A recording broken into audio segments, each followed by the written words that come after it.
so I'll take questions as well. Let's go back and click that way. Question over here. Go ahead. The first thing that comes to my mind is how you make the users kind of trust you and it's not a sponsored website. Sure. Okay, so there's several ways that we do that. First is that we do business with all three major political parties and any smaller parties as well. That's all published on the website. We're working on a video where we're going to have all three chairmen of the political parties sitting down in the same video and talking about how they are working collaboratively. They have a lot of look at the back end of stuff and make sure it's all legit.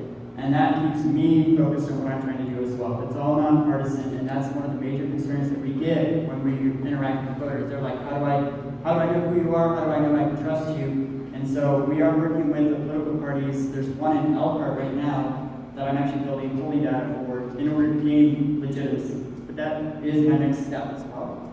And unfortunately, in our day and age, a lot of people who stumble onto our website or when they see the information, the culture we live in today, a lot of people see information and they trust it.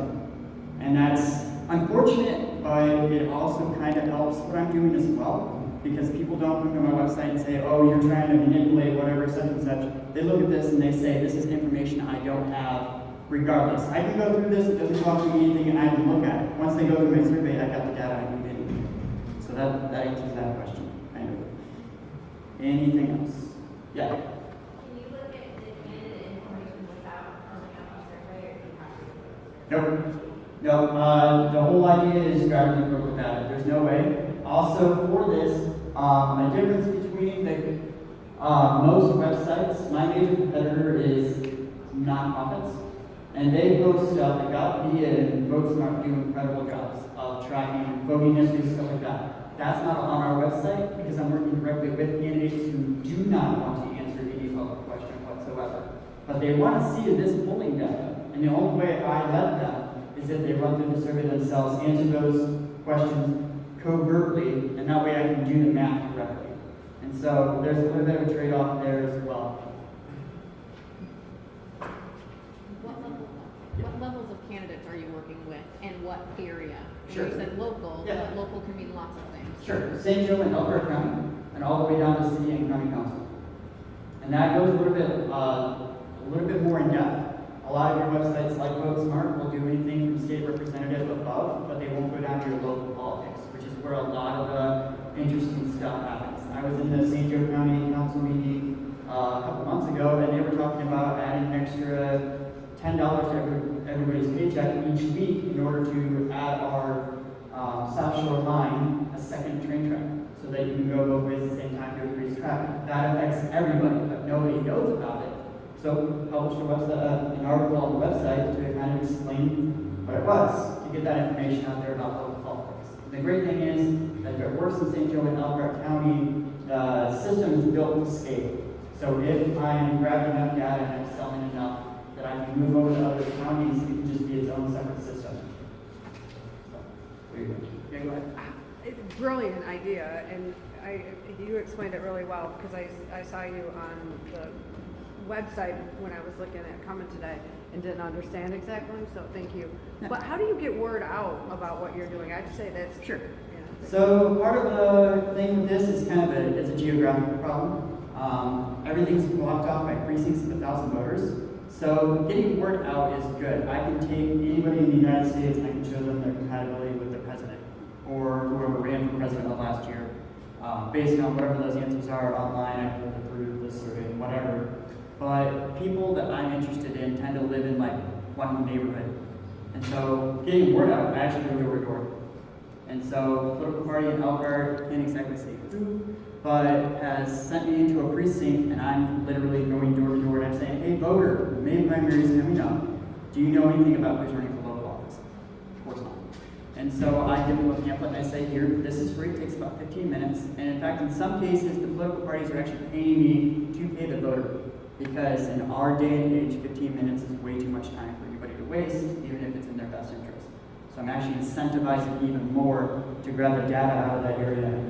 But anybody in the United States can take the survey and get that compatibility. So I'm getting people from like Texas. I met a guy from Kentucky, told him about it. He took it, and now I have his data. And if we were to ever go to Kentucky, I've already got it. So word of mouth, social media, all that stuff is good. It's a lot of like, do you happen to know anybody who lives in this neighborhood?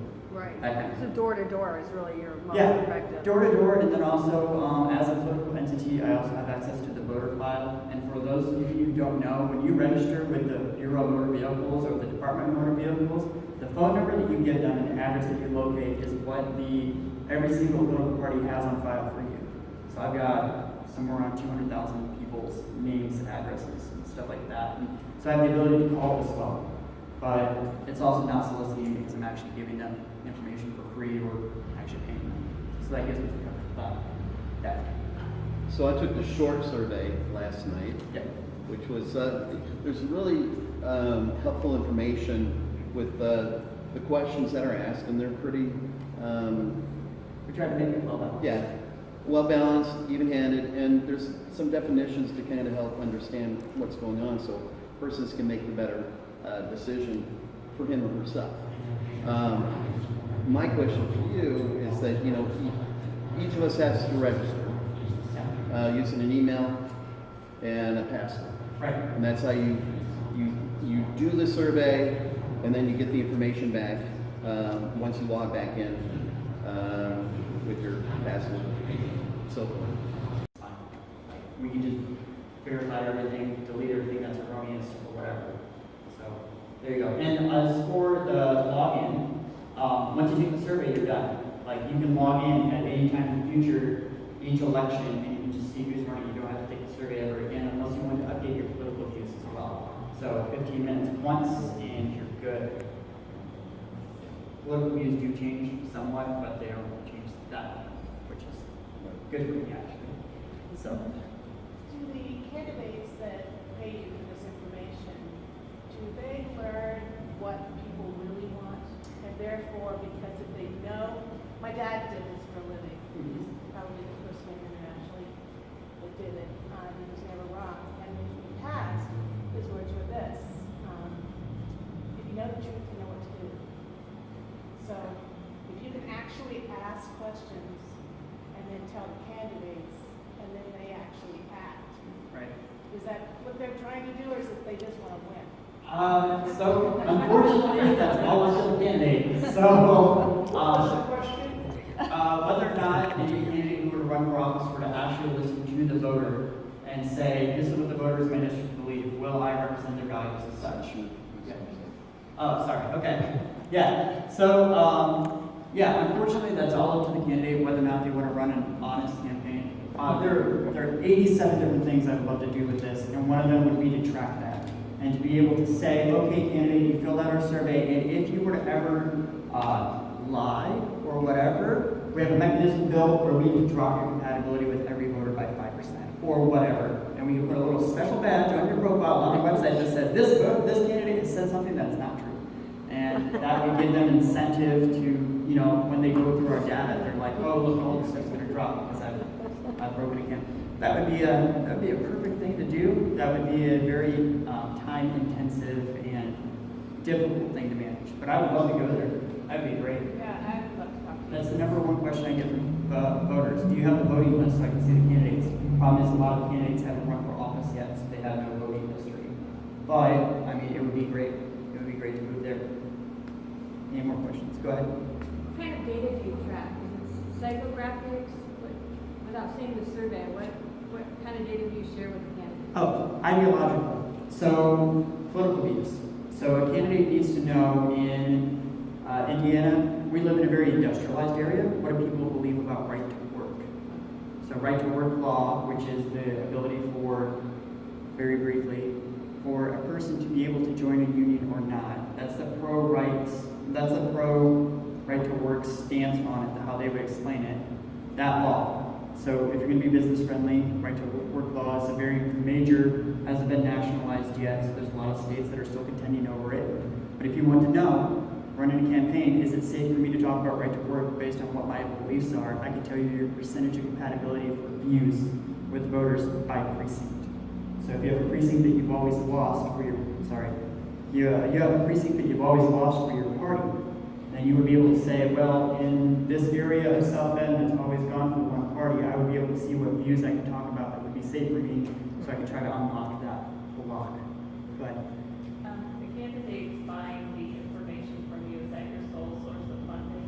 right now, yeah, we can do any agency. If a voter wanted our data as well, that's fine. So if you want to know what your compatibility were with your neighbors, we could also do that as well. So if you were looking at starting your own political block action committee, and you wanted to say, I want to know everybody who agrees with me on my immigration views, then you would be able to do that because we're nonpartisan. We'll sell data to anybody, and it's all looked at. We can't give you the name of a voter that lives on a street. We tell you your percentage and stuff like that. Go ahead. So from a business side, is this starting artist kind of mining at this point? Or is it kind of, are they gonna, doing okay? Sure. They're ready to scale? Yeah, so the May primary, we've already got a contract signed with the political party, and so right now it's kind of validating it. My polling data rivals are all national, huge organizations that do stuff for like governors and whatever. I'm a sole proprietor DBA, and I've built all of this from scratch myself. And right now, it's all about validating the process. If I can build it in one area and it works for one party, then it's going to work for every party. And so for right now, it's all about building the steam. But we're already on the tracks. We're just revving the engine. Right, so we don't have to pass a cup around this morning. No, you're all good. Yeah. What else can the community do for you? Community, take the survey if you're interested. Obviously, the closer we get to the election, people are going to be more interested. I talk to a lot of people, and they're like, the election's so far away. I'm like, there are people who've already announced their candidacies and are running for office right now. Because it just gets earlier and earlier each year, and you don't want to be like 2 weeks out, and you're like, I have no idea who's running for office. So, okay. How am I doing on time? Oh, we've got 4 more minutes Right. for questions. So I can see it pops up and says this is the candidate that best fits your thing. So at one level, it seems like you have potentially some interesting stuff going on. One point is that the person who sees that could come up with a summary judgment and say that's the one I'm going to vote for.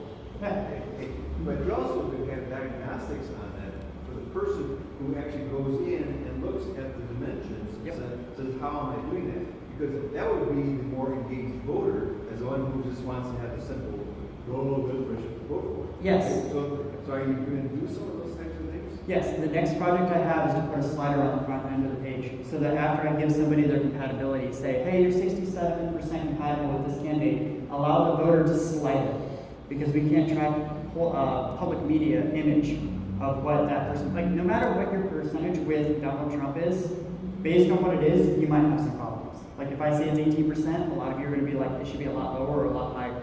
And so to allow you to slide it, and then also explain why you're sliding it, I could start to track what people think about every single candidate. Like, I don't know who this guy is. I know who the other guy is. I'm voting for him. And then we could actually start taking user input block. I was talking to a guy earlier, a couple days ago, who runs data in California. He's like, this would be huge if you could track this level of data this locally and expand it out. Because it's changing the playing field of how we're doing things in politics. Because a lot of the political candidates are just kind of making it up based on what they're getting from whatever. This ground sources it, where voters are actually coming to this thing for free because they get benefit from it. Then you have the ability to slide or whatever, save it, and then print it out and take it to the voting booth. I used this a couple years ago this has been a few years in the making. After I built this thing, I printed it out and I actually took it to the voting booth. And I felt better about voting because I had answers for who I was going to vote for. I filled out my complete ballot for the first time. And that was a really, really, really empowering thought. So when voters go through that, they're going to start, it'll kind of generate its own steam at some point. It's just a event horizon kind of thing. We have time for one more question. Go ahead. Is there any potential for using that not just for candidates, but other types of political questions that you might be voting on to see where you stand? Yeah, like ballot initiatives. Yeah, so if there was something local, that's another passion project.